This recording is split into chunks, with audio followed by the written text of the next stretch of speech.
নারী সাফ চ্যাম্পিয়নশিপের মঞ্চে আবারও লাল সবুজের ঝড় তোলার প্রস্তুতি শেষ। এবারের টার্গেট ইতিহাস গড়ে টানা তৃতীয়বারের মতো শিরোপা জিতে হ্যাটট্রিক পূরণের। সেই মিশনের আগে 10 দিনের ক্যাম্প শেষ করেছে সাফের বর্তমান চ্যাম্পিয়নরা। চট্টগ্রামের কোরিয়ান ইপিজেডে ঘাম ঝরানোর পর আগামীকালই পিটার বাটলারের শীর্ষরা উড়াল দেবে থাইল্যান্ডের উদ্দেশ্যে, যেখানে এক সপ্তাহের ক্যাম্পের পাশাপাশি স্থানীয় দুটি ক্লাবের বিপক্ষে প্রস্তুতি ম্যাচও খেলবেন আফিদা ঋতুপর্ণারা। এরপরই দল যাবে সোজা ভারতের গোয়াতে। 6 দলের টুর্নামেন্টে বি গ্রুপে বাংলাদেশের সঙ্গী স্বাগতিক ভারত ও মালদ্বীপ। 28 মে মালদ্বীপের বিপক্ষে ম্যাচ দিয়ে শুরু হবে লাল সবুজের যাত্রা, আর 31 মে ভারতের বিপক্ষে দ্বিতীয় ম্যাচে নামবে বাঘিনীরা। সেমিফাইনালের টিকিটের জন্য গ্রুপের শীর্ষ দুইয়ে থাকতে হবে বাংলাদেশকে।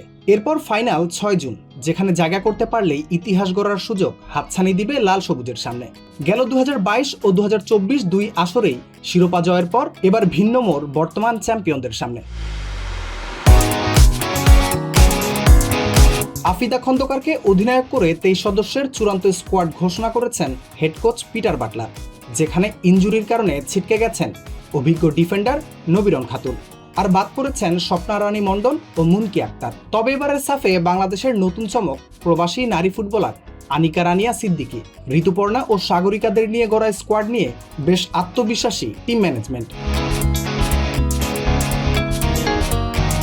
অধিনায়ক আফিদা খন্দকার বলেছেন, এবার আমাদের সামনে হ্যাটট্রিক শিরোপা জেতার সুযোগ। আমাদের প্রস্তুতি ভালো, গ্রুপে শক্তিশালী ভারতও রয়েছে। তারপরও আমরা ভালো খেলে সুযোগ কাজে লাগানোর চেষ্টা করব।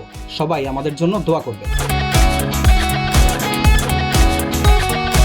ভারতের মাটিতে সাফ চ্যাম্পিয়নশিপে টানা তৃতীয়বার শিরোপার মুকুট পড়তে মুখিয়ে আছে লাল সবুজরা। কোচ পিটার বাটলারের টোটকায় সেরাটা দিয়ে নিজেদের আরও একবার প্রমাণের পালা আফিদাদের। রাফিউল ইসলাম রাতুল, বিডি স্পোর্টস টাইম।